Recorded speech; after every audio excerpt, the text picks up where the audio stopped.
1, 2, 3, 4. I got thoughts running through my head. I got thoughts, can't you see? I got thoughts, the books I read. I got thoughts, won't you listen to me?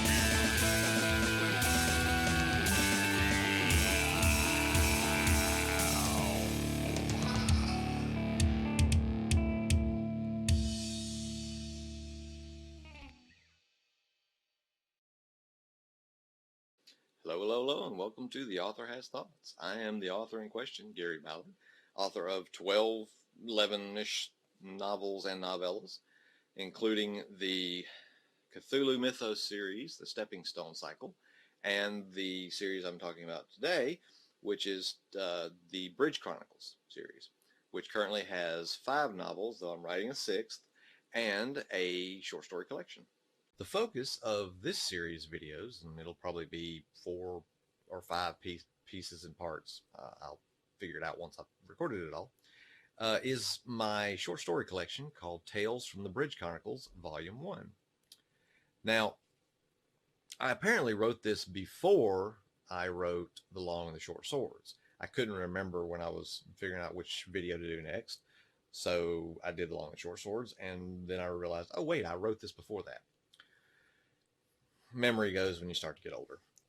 So I wrote this in 2013, 2012, somewhere around there, because I wasn't sure what I wanted to write next, and I had a number of ideas for some stories that weren't going to be full novels, obviously, and I wanted to, put out a book in the interim so that people, could still have Bridge, and I could figure out where to go from here if I wanted to go and write the original trilogy, quadrilogy that was kind of the genesis of the Bridge stuff, or if I wanted to continue with Bridge stuff. At the time, I thought maybe the third Bridge book, If Tribe Equals, would be the last one in the Bridge series. That obviously not true. I said, okay, well, I got these ideas kicking around, so I'll do a short story collection. Some people like short story collections. Now, fun fact, I don't. I've read short story collections in the past, and I enjoy them, but as a general rule, especially when you're talking about universes and long series and all that, I'm not a huge fan of the short story collections, oddly enough. I tend to just not read them. And I don't know if it's, like I said, I enjoy them usually when I read them, but there's almost, for me, a certain sense of they don't matter. They don't count. Well, I mean, but again, that's not true. But a lot of the times, those short stories are maybe they're explaining a character's past, or kind of reintroducing and filling out a character that maybe was a smaller character in the main series, or they're unnecessary stories that happen to be written. I get that from comics a lot too, because I love comics. I love long-standing serial fiction, side stories and backup stories and things like that. Unless they have some connection to the main big old plot, I just don't tend to care. That's the way I kind of view short stories. And I understand if people look at Tales from the Bridge Chronicles and think the same thing, because again, that's how I tend to feel. But I wrote it anyway because again, I think there's some decent ideas in there that are decent, that make up decent stories, which I'll get to when I do the review later. The first 2 short stories in this collection were actually written before the collection was even considered. It's Feeding Autonomy and Elegant Solutions to Complex Hostility. Both those stories were written as kind of a bonus. The original 2 books were written as blog posts, and so they were available free online, and I just collected them into a novel, 2 novels, and sold those. And my thought was, okay, well, somebody could read this for free. So if they're paying me, I feel like I should give them a little something extra. So in that case, I wrote, a short story for each one as that bonus, as, here's your reward for paying me money for something you could have read for free. Feeding Autonomy was one of those where I was like, okay, at some point in the Under the Amoral Bridge timeline, Bridge and Angela were together and they broke up. And why did they break up? Well, this story just kind of explains that and gives you a little more insight into Bridge's sort of amorality, but not really. because the whole crux of the story is these douchebag frat bros from a local college who have money are having a party and they want some date rape drugs, which there's this new date rape drug in this timeline called Slug, which is not detectable in the bloodstream, and it has memory loss. It has basically all the great date rape qualities of a roofie without any of the side effects. So Bridge is like, okay, sure, if you pay me my fee, I'll get it for you. I know a guy. Well, of course, when he tells Angela this, she blows up, and their argument around this and around what he's doing now, as opposed to when he was, when he was just a hacker, is that, why are you doing this when you could be making money hacking? You don't have to do this. This stuff is so horrible and disgusting. And his thing was, there's no difference. I don't care. I just want to make my money. Leave me alone and let me do what I got to do, because these people are going to do it no matter whether I'm here or not. These people are going to be horrible people, and there's always going to be somebody to give them what they want. So why not it be me and me make the money? So it's kind of the crux of that argument that doesn't really get solved in the story, other than just Angela's like, well, fuck it, I'm out. And so she leaves, and I'm giving away spoilers for the stories, but I'm just kind of explaining where that story came from. The thing about Bridge is, yeah, he does the amoral thing. He does the terrible thing. He gives these people these terrible things. But there's sometimes where some people just piss him off so much that he kind of does something good, not at all for the right reasons. Like, in this case, he actually gets the doctor who gives him the slug to spike it so that it works, but it seeps through the skin. Any guy that touches the unconscious girl's skin, just gets a wet noodle. Complete impotence. Can't do anything. They're pushing rope. And, it's kind of like, I'm going to get paid, but fuck you guys. Number one, you were douchey assholes to me. And number two, he's not doing it because it was the right thing to do, because, he's doing it because these guys pissed him off. And he doesn't like arrogant, rich assholes. So it's another kind of little slice of Bridges' character and it's something that is a theme throughout many of the books, is that he's an asshole. He's amoral. But every once in a while, that morality creeps through. It just doesn't do it. He's not doing the moral thing because it's moral. He's doing it because of his own reasons, his own selfish reasons, whether it's he got pissed off or something. So, yeah, he might do some good, but don't ever think he's doing it because he wants to help you or somebody disadvantaged. He's not doing it to help you. He's doing it because somebody just pissed him off, and he demands his own sense of justice, which is just getting back at people. Second story, Elegant Solutions to Complex Hostilities, is something that falls from the consequences of the first book, which is, in the first book, Paulie, the English footballer turned hard man, is going to kill him. He's just he was responsible for Bridge was responsible for Paulie losing 2 fingers, and so he's really, really, really pissed off, and he's vowed to kill Bridge. But because of the shenanigans that Bridge pulled with the election, he got the Brandon Timms, the Chronosoft dude, to tell Paulie, no, you can't kill him for 2 months. He's got a 2-month moratorium. So in that 2 months, Bridge has to figure out has to figure out how to keep Paulie from killing him. And again, it's one of those morality things where he's not a fan of using violence, of killing people just to get what he wants. If he has to, he will, but only when he's pressed.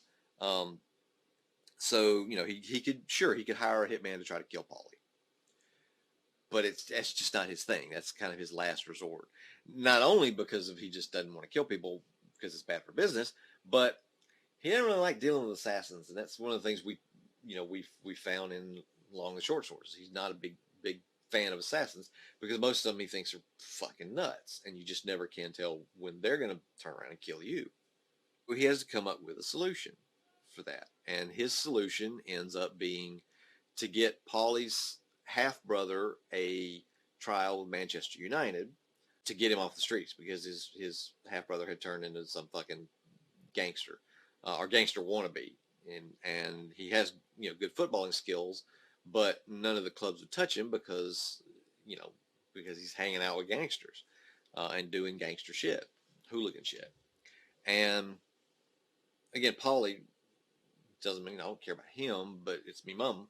I have to make sure because it would kill him. It would kill her if he ends up getting shot or killed or something like that because he's being a dumbass. Bridge has to figure out a way to get the kid into football. Now, one of the things that I thought was clever, I thought I was clever for coming up with it, was the way in which Bridge meets his contact in England is at a football game. Soccer for you American guys. Of course, Bridge isn't going to go there. It's expensive and it's not going to go there. So my vision was that in the future, and of course this was 20 years in the future, thereabouts, when I wrote it, but is now only about 10 years in the future, 8 or 10 years, is that these clubs start selling virtual seats. And a virtual seat is you can literally pick your seat in the stadium and be given a full sensory experience of being in the stadium, even though you're not. And, it's like a television broadcast, except if the television broadcast was also a three-dimensional virtual reality experience. And since we have the creches that can do the full sensory virtual reality, you're in a creche. I guess you can use Trodes if you want to. It wouldn't be quite as good as it would be like HD compared to 4K. But, that would be that you could basically pick any seat in the house and you could be there. And it wouldn't be, they could sell it directly or through some kind of package. I didn't really get into the business aspect of that, but I think it'd be cool. I certainly would be for buying a Liverpool season pass where I could go to any of their games and just sit, in the game. And again, it actually would be a slightly more robust experience than being there in person, because being in the virtual thing, you could pull up, okay, here's his stats, here's the scoreboard, here's other scores in a window. You could do all sorts of really cool stuff with that interface. And that's kind of one of the things that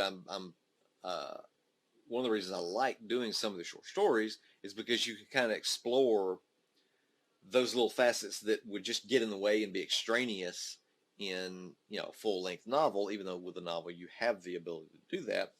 But you can kind of explore those little bitty oddities, curiosities, baubles, whatever, more focused when you're just talking about that. So that was one of the fun parts of that story. The new transfer protocol, I wrote as a favor to one of the reviewers who reviewed I think he reviewed the first 3 and liked the first 2 really well, did not like the third one as much. But he wanted a story. He was launching some kind of science fiction website, and he wanted a story on there, some original content. So I was like, okay, sure, I'll come up with something. New Transfer Protocol was an idea I had of giving, Bridge has always had that film noir detective kind of quality to the writing and to the setting and all that, which is, a typical cyberpunk setting, going back to even to Neuromancer and those and Blade Runner and that sort of stuff. The very noir detective kind of thing. And so I wanted to go really to the roots of that, to where basically you've got rich old asshole who hires a detective for something, and you have the dame, the femme fatale or whatever, who's the beautiful wife of this guy who also has her own agenda, and that sort of 1940s LA feeling of these opulent mansions and all that sort of thing. That was where basically the 3 characters that are involved in the story come from. The rich guy who's dying, but who swears up and down there's a technology on the global net that will allow him to transfer his consciousness into a digital form. And again, this is one of those cyberpunk tropes and science fiction tropes of being able to transfer consciousness into a digital form, either to another body or to a robot body or to, ghost on the web, ghost on the machine, ghost on the internet, whatever. So I said, okay, I'll take that. That will be the new transfer protocol, and I'll have Bridge be the one that has to hire the group to do the heist. And all along, Bridge is like, and of course, one of the things that the old guy insists upon, because he used to also be a hacker and programmer, is that he get to go along on the break-in, on the mission. When they find this place, he gets to go in and help. And Bridge is like, dude, your body can't take that kind of stress. It's a suicide mission, regardless of whether this thing actually exists. Just going on the mission is going to kill you. He's like, no, I can do it. Well, the wife, the femme fatale, who comes in, is a Jesus freak, and she's been concerned with saving her husband's soul. And unlike, and I don't want to totally say subverting expectation, but unlike what you would expect with a femme fatale in noir, she actually is genuinely in love with her shriveled old raisin of a husband and wants to save his soul. Wants just, yes, she lives the life, she has the money and all that, but she's as much interested in him, the husband, as she is, anything else, any of the money, and would probably give most of the money away if given the choice. And Bridge is just like, look, he's not going to make it. If you can tell him to stop, she's like, he won't stop. I want you to do it for him, because if he can live on, I would like him to live on, or at the very least to have his moment of, his deathbed conversion to Christianity, whatever. And I won't go into the spoilers on that one, but it's one of those where I was trying to take some, bedrock cyberpunk tropes and subvert them a little bit, give them that Bridge spin. The Run was a short story I wrote, and I want to say I wrote it for a contest, although I didn't win, so I don't remember what the contest was. But I originally published it on the Tales from the Bridge Chronicles website as another one of those little added bonuses of, hey, here's my website, hey, go read my books, here's some some stories for content. And this was apparently published in October 2010.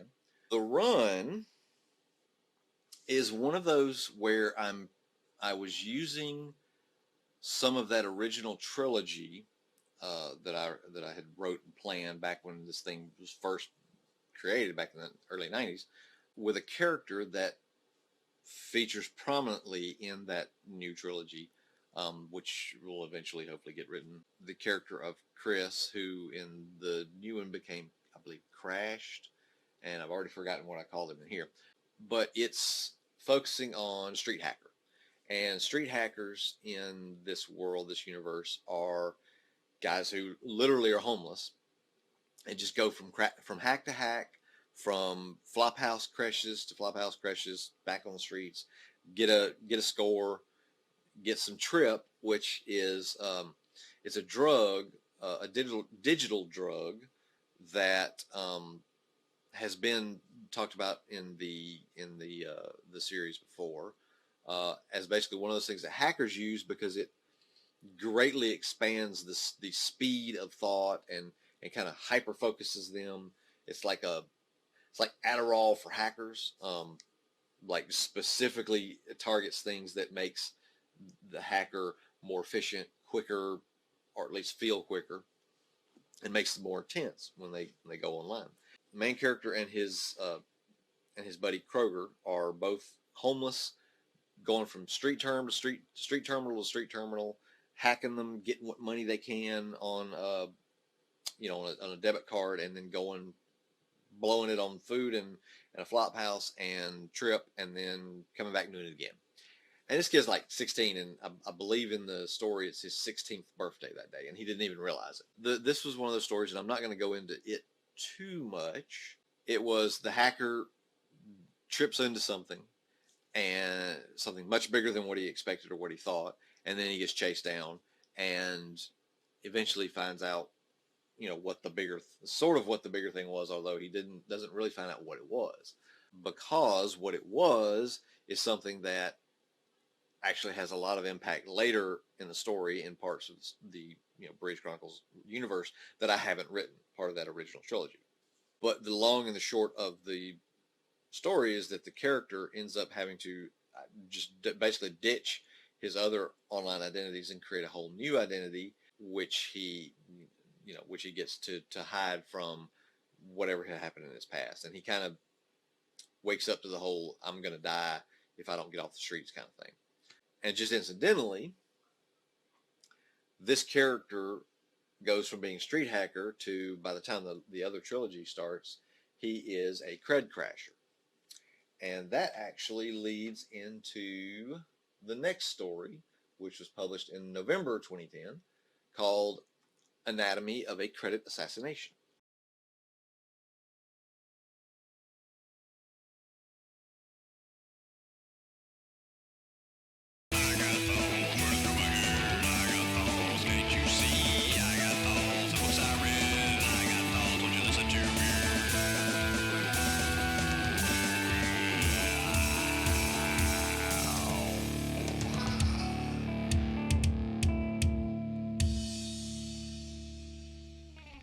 Not really a fan of short stories per se.